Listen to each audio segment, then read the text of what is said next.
All right, check, check. Welcome to Disciple Dojo. In this episode, I want to share with you a couple of new resources that have just come out this year. Cards on the table, these are by a good friend of mine. In fact, just a few weeks ago, I was walking around in the Mediterranean sun in Western Turkey with my friend, Dr. David deSilva, and over 20 other Disciple Dojo viewers touring the archaeological remains of the 7 churches of Revelation. And David is actually working on a book that will be the third in this series on the archaeology of the 7 churches of Revelation. But in the meantime, the volumes that have already come out are Archaeology and the Ministry of Paul, and Archaeology and the World of Jesus. And the folks at Baker were nice enough to send me review copies of these. And so I wanted to share them with you because you may not be able to go tour the sites of the Holy Land with David deSilva, although he leads trips there pretty often. So keep an ear out because it's actually a lot easier than you think it would be. But I'm going to show you what's in these resources, give you a quick overview, and then I'm going to share 2 study Bible resources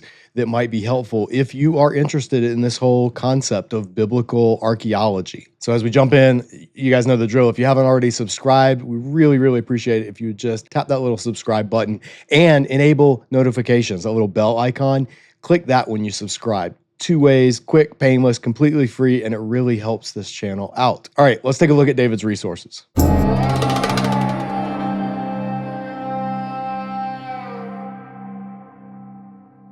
Archaeology and the Ministry of Paul. We'll start with that one because I think this one came out first. At least I got this one first. This is a visual guide. It's paperback, but the page quality, these are full color pages, so it's actually kind of thick, glossy pages. So it's pretty heavy for a paperback. But what it does is it walks through the places where Paul grew up and ministered and ends at the end of his life, as recounted in Acts, with him in prison in Rome. So after a brief introduction, telling you what to expect in the book, the goal of the book, David says, my goal for this book is to introduce readers to these fruits, meaning the fruits of archaeological discovery, in regard to the majority of sites associated with the ministry of Paul, as far as this can be known from the Acts of the Apostles and from Paul's own writings. I'm particularly interested in helping my readers connect what archaeologists have recovered from the sites with the situations of Paul's churches as reflected in his letters and with the responses Paul urges his converts to embrace in regard to those situations. With such goals in mind, I have sought throughout to focus on what has been recovered of these cities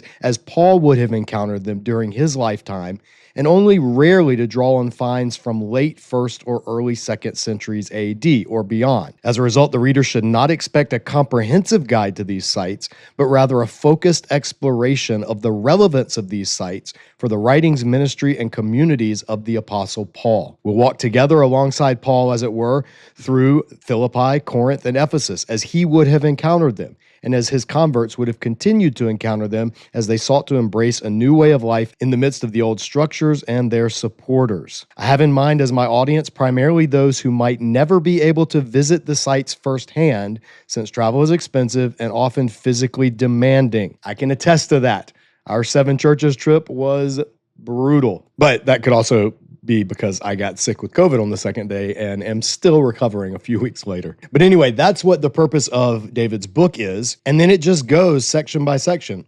So there's an abbreviation, so you'll know when he's citing classical authors, patristic writings, different inscriptions and papyri. And then you come to part 1, the beginnings. It starts with Tarsus. So he explains a little bit about the setting. The thing about this is it is a visual guide. So all of the sections have extensive color photography. It's really well done. I think David himself took a lot of these pictures. I know he was taking a lot of pictures on the trip to the 7 churches.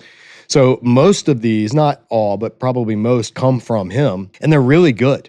They give you an idea of what has been found, and then he sort of relates that to the situations in the different churches. Now, I was especially curious because we had just been there, and if you've seen the video that is recently posted here on the channel, you get a walkthrough of it as well, of Ephesus. And there's also one that I've posted of our time at Miletus and Didyma. Those are available on the channel so far, and there are a few more coming out. I just haven't edited them together yet. So I wanted to read about Ephesus because I had just been there, and I had just seen all of these sites and all of these things that he's going to reference. And I'm not going to lie, that really helped. reading this chapter with no knowledge whatsoever of Ephesus, not being able to picture it in my mind, like to think about the walkways and the porticos and the pillars and the foundations and the facades of the library and all of these things, having a visual mental image of the orientation of the city, it really did help me absorb the material. Now, if you don't have any of that, you haven't been able to go there firsthand, you can still learn a lot from this book. In fact, like you said, that's what it's for. But if you have gone there, you will get even more, I think, from reading about it. So he gives some background on Ephesus. He talks about the archaeology there, the demographics, what it was like in the time of Paul. And then again, a lot of pictures. And these were cool, like I said, because I was just here and I actually, I vividly remember this stack of pipes, for instance, and these inscriptions. And like I can picture walking through there. So this was more interesting to me than it might have been had I not been there. But if you're interested in biblical archaeology, then this is a treasure trove of what's been found. So the pages, the pictures, I mean, everything in it. This is the Ephesian public toilets. Toilets were very much a communal thing in Ephesus. There's the stadium where Paul caused a riot. The temple of Artemis, which is no longer standing except for this one lone pillar because everything else has been scrapped and repurposed for different building projects over the centuries. And then seeing these artifacts. Like if you watch my Ephesus video here on the channel, you'll see this Ephesian Artemis statue in person, and you get a sense of the scope, how big it actually was. So a lot of good information about Ephesus. And then also we were at Colossae, Hierapolis, and Laodicea because these churches are prominent in Revelation as well. And I imagine in his upcoming volume on archaeology and Revelation, there will be more on these churches. But it was really cool to see, Colossae is unexcavated. It's just a tell. So we don't know what's going to be dug up under here, if anything. And then Laodicea was one of my favorite sites. It might have been my favorite site of all, either Laodicea or Hierapolis. I think they were tied, although Ephesus is up there too. This gives good background, not just in Laodicea in Paul's time, but also touching on what Laodicea would have been like after Paul during the time of Revelation. And here, this gives you a sense of what archaeology has done in the very recent past. Here is the sort of unexcavated theater, and then this is after it's been fully excavated and restored, and this has only been in recent years. There's also an inscription here of Jewish emblems. There's a menorah and a shofar, and then later, for some reason, either polemical or to show continuity, that's debated either way, somebody came and had carved a cross over those Jewish symbols, literally on top of them. And we saw this very inscription. So it's kind of cool seeing it, reading it more about it in this book. The travertines at Hierapolis, this was amazing seeing it in person. Stay tuned for my video here on the channel where we'll see more of this, as well as the plutonium, the gateway that's been closed up, but the literal gateway to the abyss that was in Hierapolis, the realm of the dead. So just this is, if you can't be on a tour, then this is the next best thing. It ends with Miletus, which is, of course, where Paul said his famous farewell. We've talked about that in the video here on the channel. Then to Rhodes, Malta, and then ultimately in Rome, where Paul lived out his final years. Maybe. Some question whether he actually made it to Spain or not, but we do know that he died in Rome, was beheaded by Nero. And then that's it. There's a bibliography in the back, index of ancient authors, of scripture passages, subjects. So that is archaeology in the ministry of Paul. Archaeology in the world of Jesus, exact same format. It just follows the life of Jesus. So it starts in the realms of Antipas and Philip, Galilee, Nazareth, Cana, Sepphoris, Capernaum, Bethsaida. Again, same format, opening introduction, about the background of Jesus' life, the periods leading up to Jesus' life, these terms that we hear sometimes but don't always know what they mean, like the Hasmonean period, the Herodian period. It gives you an overview of where we're talking about. Then the Roman period, how Rome had kind of divvied up the land, and then the different chapters. So here's Galilee, the region that Jesus spent much of his ministry in, the different cities, Nazareth, what's been excavated and found there. Now, I have spent a couple of weeks in Bethlehem, so I was interested to see the section on Bethlehem, which is chapter 20. But one of the unfortunate things about Bethlehem from an archaeological perspective is there hasn't been a tremendous amount of excavating done because people live there. Bethlehem is literally inhabited. It's been inhabited since the time of Jesus, even earlier. And most of the holy sites that people go to in Bethlehem are centuries later, these sites that were established by churches that may or may not have really much to do with the actual original location. So, for instance, like the Church of the Nativity, that's usually like the only thing people stop in Bethlehem to see, unfortunately. Sometimes maybe they'll do Shepherd's Cave. I think they used to do Rachel's tomb, but Israel has built the wall to annex that, cutting it through Bethlehem. So that's not really easy to visit anymore. But there are some things like the cisterns, the pools that Solomon created to help provide water for Jerusalem. So there's a ton of like church history important stuff in Bethlehem, but not as much first century stuff that's been excavated by professional archaeologists. So then it goes on, stuff at Herodium and then Masada, the famous fortress where the last of the Jewish rebels committed mass suicide rather than surrender to the Romans, marking pretty much the end of the Jewish revolt. Then there's a good section interesting on Qumran, and I'll share this little insight because I didn't know it, and I thought it was both interesting and kind of funny. He talks about in Matthew 12 when Jesus gives his teaching on, if an animal is sick, if your animal falls in a ditch rather on the Sabbath, you would go in and rescue it. So how much more is it okay for me to heal someone on the Sabbath? And David says, Jesus was fortunate that no Essenes were present on this occasion, for they would have answered, we wouldn't. According to their rule of life, no man shall assist a beast to give birth on the Sabbath day, and if it should fall into a cistern or a pit, he shall not lift it out on the Sabbath. That's from the CD, I think that's the Damascus Scroll, CD 11:13. Indeed, so strict and absolute was their manner of hallowing the Sabbath by abstinence from, quote, work, that Essenes did not defecate on the Sabbath, for this involved digging and filling in a hole for the excrement. So it seems unlikely they would have agreed with Jesus' claim that the Sabbath was made for human beings, not human beings for the Sabbath. I just think that's funny. I didn't know that Essenes didn't poop on the Sabbath.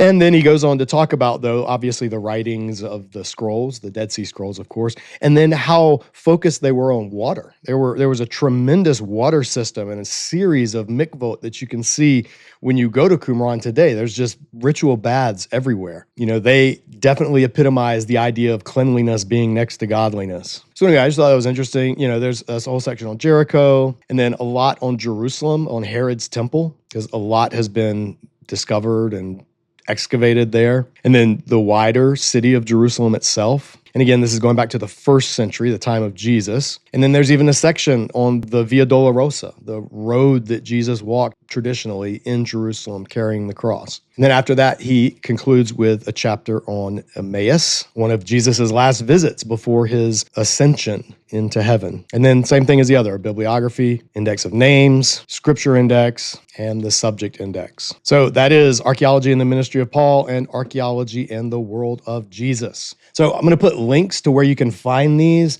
If you're interested, if biblical archaeology appeals to you, then these are definitely volumes you need to have on your shelf. And to be clear, these are not focused on tying in every detail directly to anything in Scripture. These are I think David's trying to give you a more fleshed out view of the world in which Jesus and Paul lived and moved and had their being. But if you want more of I don't want to say application, but if you want more direct connection with Scripture, there's a couple of things I would recommend. One, Crossway has an Archaeology Study Bible. I've reviewed it here on the channel years ago.